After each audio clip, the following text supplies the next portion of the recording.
우리가 생활하면서 우리 주변에서 볼 수 있는 모든 물건에는요, 그 물건을 만든 이유가 있어요. 그 물건의 존재의 이유가 있습니다. 가령 제가 이렇게 지금 마이크를 사용하고 있잖아요.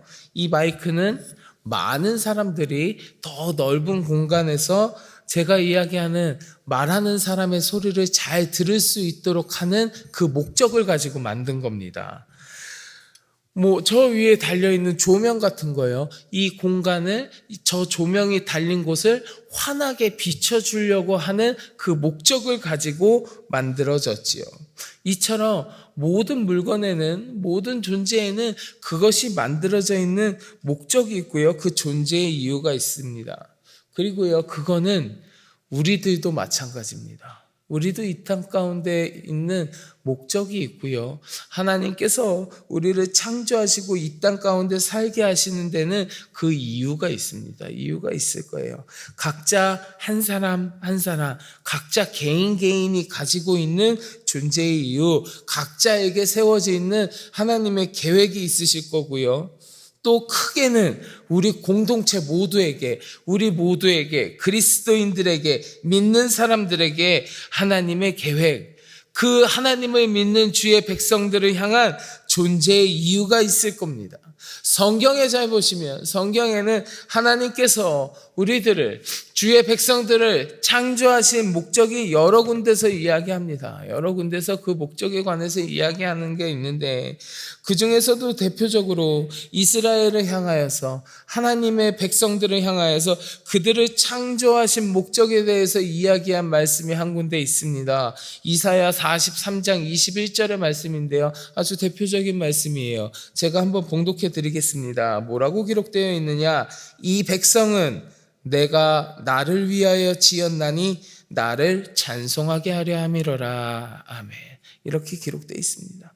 하나님을 찬송하게 하려고 주의 백성을 지으셨다고 직접 이야기하셨어요.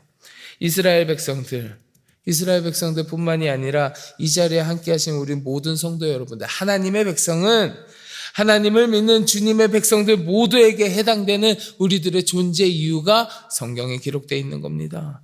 하나님을 찬양하며 하나님께 영광 돌리는 것, 우리의 찬양을 통해서 하나님의 영광 되신 그 하나님을 드러내는 것, 이것이 우리들의 존재의 이유 중에 하나라는 겁니다.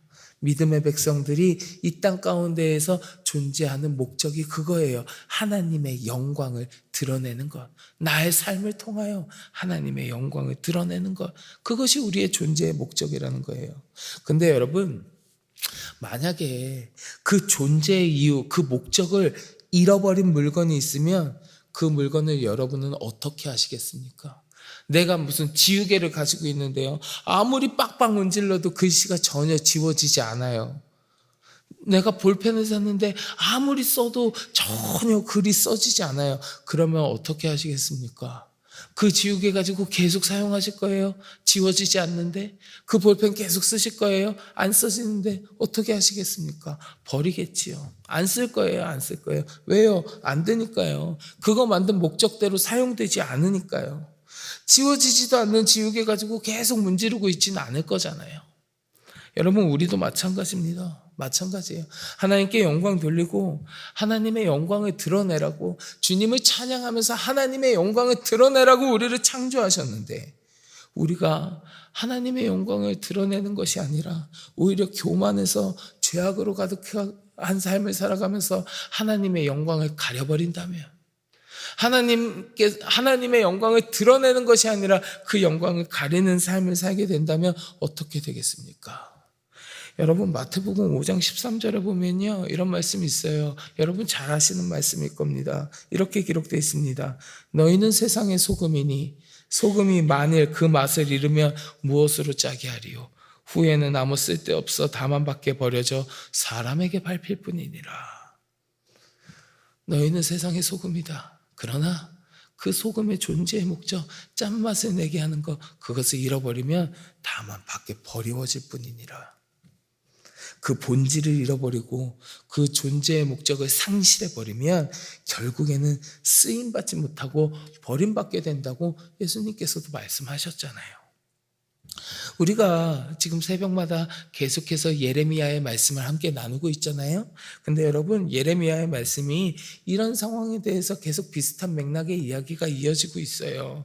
오늘 본문인 예레미야 13장에서도요, 이와 관련된 상황을 이야기하고 있는 겁니다.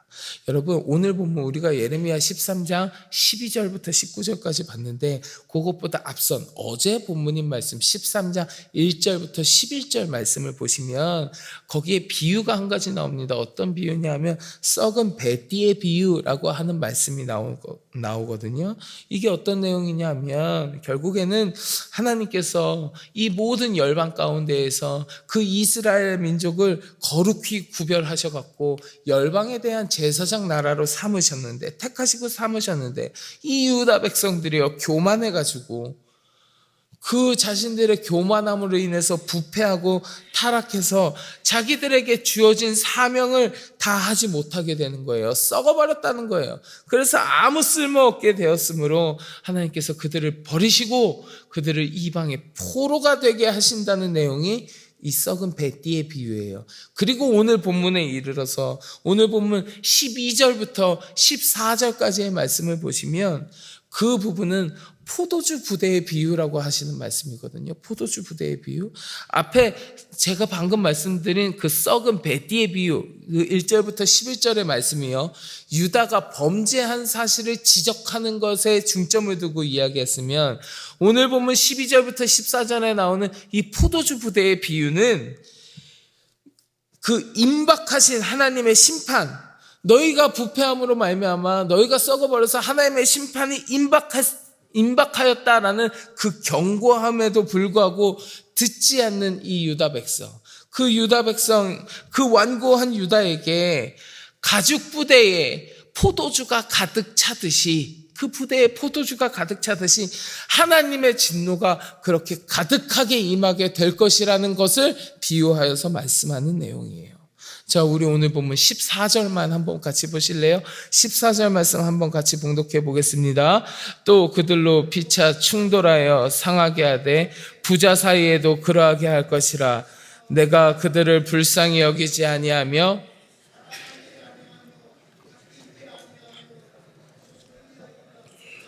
여호와의 말씀이니라. 결국 예레미야 13장 이 앞에 나오는 썩은 배띠의 비유, 그리고 포도주 가죽 부대의 비유, 이 두 가지 비유의 결론이 무엇입니까? 결국에는 하나님께서 택하시고 하나님께서 지으신 이 이스라엘 백성, 이 유다 백성들이 가지고 있는 그 하나님께서 세워놓으신 목적과는 전혀 다르게 하나님의 영광을 드러내는 것이 아니라 교만에 빠져서 죄악 가운데 살아가는 백성들은 하나님께 버림받게 된다는 거예요. 너희가 교만에 빠지고 너희를 택하고 너희를 창조하신 하나님의 그 계획과 뜻대로 살아가지 아니하고 교만하여서 죄악 가운데에서 계속 살아가며 그 목적, 그 존재의 이유를 완전히 잃어버렸다면 너희는 버림받게 된다라는 겁니다. 그래서 예레미야 선지자가요, 그 유다 백성들을 향하여 교만하지 말고 하나님의 말씀을 들어라. 하나님의 진노의 심판이 하나님께서 너희를 버리시기 전에 그 교만함을 버리고 회개하라고 경고하고 있는 거예요. 그 말씀이 15절 16절에 있거든요. 15절 16절 말씀 우리 같이 한번 봉독해 보겠습니다. 너희는 들을지어다, 귀를 기울일지어다, 교만하지 말지어다. 여호와께서 말씀하셨음이라. 그가 어둠을 일으키시기 전, 너희 발이 어두운 산에 거치기 전, 너희 바라는 빛이 사망의 그늘로 변하여 침침한 어둠이 되게 하시기 전에 너희 하나님 여호와께 영광을 돌리라. 영광을 돌리라. 너희는 들으라는 거예요. 귀를 기울이라는 거예요. 여호와의 말씀에 귀를 기울이고 교만하지 말아라. 너희에게 하나님의 심판이 임하기 전에 너희가 돌이켜서 너희 하나님 여호와께 영광을 돌리라. 너희를 창조하시고 선택하신 하나님의 목적, 그 너희의 존재의 이유답게 살아가라고 예레미야 선지자가 외치고 있는 겁니다. 그리고 오늘 본문 마지막 부분인 18절 19절 말씀에서 너희가 돌이키지 아니하면, 너희가 지금 그 모습에서 돌이키지 아니하면 유다의 왕과 왕후를 비롯하여 유다 백성들 너희들 전부 이방의 포로로 끌려가게 될 것이다. 이렇게 예레미야가 경고하는 겁니다. 우리 마지막 오늘 보면 18절 19절 같이 봉독해 보겠습니다. 너는 왕과 왕후에게 전하기를 스스로 낮추한지라 관 곧 영광의 면류관이 내려졌다 하라. 네겝의 성읍들이 봉쇄되어 열자가 없고 유다가 다 잡혀가되 온전히 잡혀가도다. 아멘. 여러분, 앞에서도 말씀드렸지만 이스라엘 백성들, 이 유다 백성들이 어떤 백성들입니까? 하나님께서 제사장 나라라고 세우신 나라예요. 하나님께서 하나님의 백성이라고 선민이라고 일컬음 받는 사람들이었어요. 하나님께서 그들을 지으시고 택하셨던 이유는 너희가 열방 가운데에서 그 제사장 나라의 사명을 다하면서 하나님을 찬양하고 하나님의 영광을 드러내는 삶을 살라고 하나님께서 이들을 지으시고 하나님께서 그들을 택하셨단 말입니다.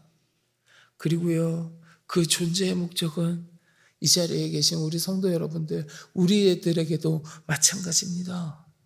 사랑하는 성도 여러분, 성도는요, 그 삶에서 제일 되는 목적, 그 인생의 목적이 무엇이냐? 하나님을 찬양하고 하나님의 영광을 드러내는 거예요. 드러내는.